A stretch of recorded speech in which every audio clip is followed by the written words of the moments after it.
Ons lese is vriende wat vriende help om Jesus te volg. Ook in Vlamskerk. Ook julle groepie se lese moet wees. Vriende wat vriende help om die Here te volg. So jy het nou 'n filmpie gekyk oor 'n proses. En vanaand praat ons oor baie belangrik. Hoe help ek iemand om by die Here uit te kom? En dit is ons primêre funksie op die aarde. En jy dink jou werk is jou bediening. Jy moet sing of jy moet preek of jy moet whatever doen. Jou primêre funksie is om iemand na die Here toe te lei.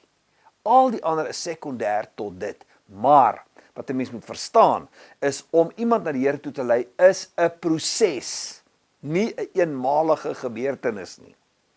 En dis die ding wat baie mense moedeloos maak en mense wat ophou bid vir ander mense want hulle dink daar gebeur niks. Of jy het eenmaal met iemand gepraat en 'n koue skouer gekry en nou praat jy nie meer met iemand nie. So, kom ons praat vanaand daaroor. Ons lees Johannes 1 vers 35 tot 52 en ons kyk hoe Jesus se disippels geword het. Hoe word iemand 'n disipel? Vraag: hoe het jy by Jesus uitgekom? Praat 'n bietjie met mekaar daaroor. En die meeste van julle, glo ek, as jy hierdie storie gaan vertel, gaan 'n storie vertel van 'n vriend of iemand het. Tweede ding wat ek graag wil hê julle moet bespreek, hoe het die Here jou aandag die eerste keer getrek? Praat 'n bietjie met mekaar daaroor. Ek dink dit gaan 'n baie interessante gesprek wees. Hoe het Jesus jou aandag die eerste keer getrek en hoe het jy by die Here uitgekom? So, ons praat vanaand oor die rol wat vriende speel om vriende by die Here uit te bring. As jy dink aan Andreas, as ek nou vir jou vra Petrus, vertel my wat weet jy van Petrus? Gaan jy vir my 'n klomp goed kan vertel van Petrus?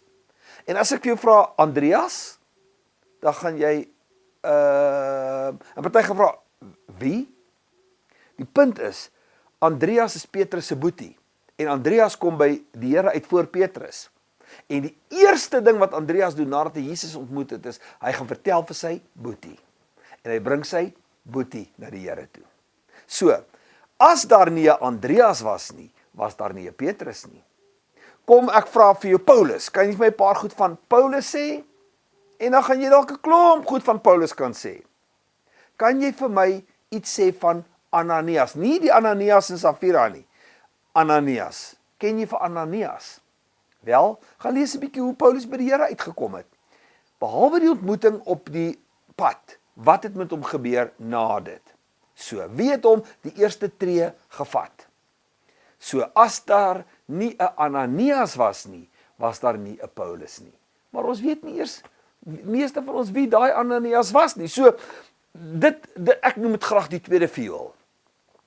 Niemand wil graag tweede viool wees nie, né? Maar as ons praat van iemand by die Here uitbring, dan is dit die tweede vioole wat ek dink in die hemel baie meer eer kry as die eerste viool, want as daar nie 'n tweede viool was nie, dan het hierdie persoon nooit by die Here uitgekom nie. So, paar wenke, jou eie getuienis is die heel kragtigste tool wat jy het om 'n vriend aan die Here voor te stel.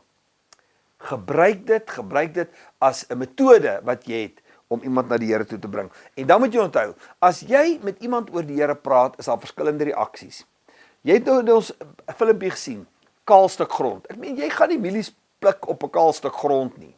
So jy praat met iemand en daai persoon is net hard en koud.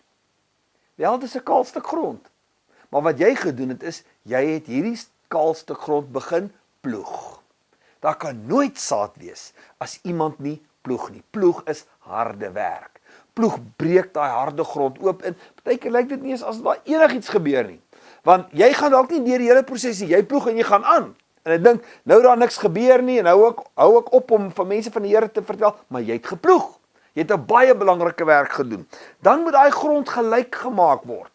En dan, daai gelykmaak van die grond is liefdesdade. Ploeg is, ek praat met iemand oor die Here, ek bid oor iemand. Gelykmaak is, ek doen 'n liefdesdaad vir iemand. Hy is nog nie gered nie, hy het nog nie by die Here uitgekom nie, maar ek gee liefde, ek maak die grond gelyk. Dan kom die saai van die woord, sharing van die woord. Ek gee woord wat gekoppel is aan my getuienis. Dan moet daar water kom, so ek bid vir reën. want die Here laat groei. Soos ek geploeg het en ek het saad in die grond, bid ek oor die saad.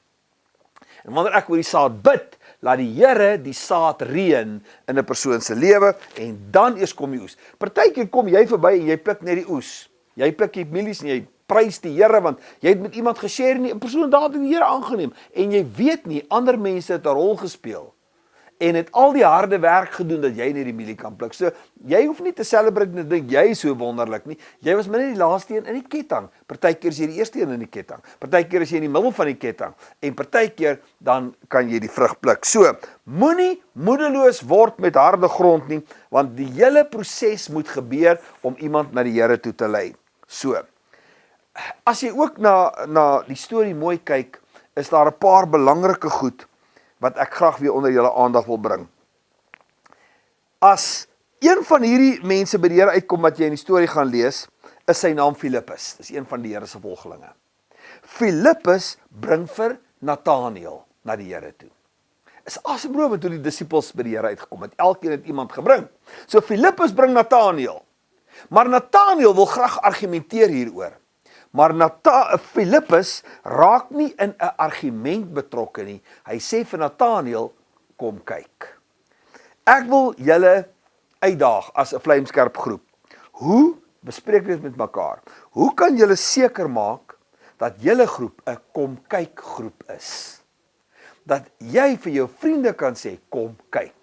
Ons raak nie in argumente betrokke nie. Ons stry nie oor die Bybel en allerlei goede nie. Ons fokus bly op Jesus en op die redding van 'n kosbare siel. En ons gaan nie met hom argumenteer nie. Ons gaan vir hom sê, kom kyk. Kom eendag saam met my en kom kyk. So, het julle nog 'n leë stoel in julle groep? Het julle nog 'n hitlist? Bid julle nog oor die hitlist? Beplan julle liefdesaksies sodat daai hitlist se mense ingebring kan word? En hoekom beplan julle nie 'n kom kyk aand waarin julle vriende met wie julle werk en die mense op julle hitlist nooi kom kyk? Wel, belangrike werk wat jy hierdie week moet doen en laat weet my wat doen die Here in julle groep.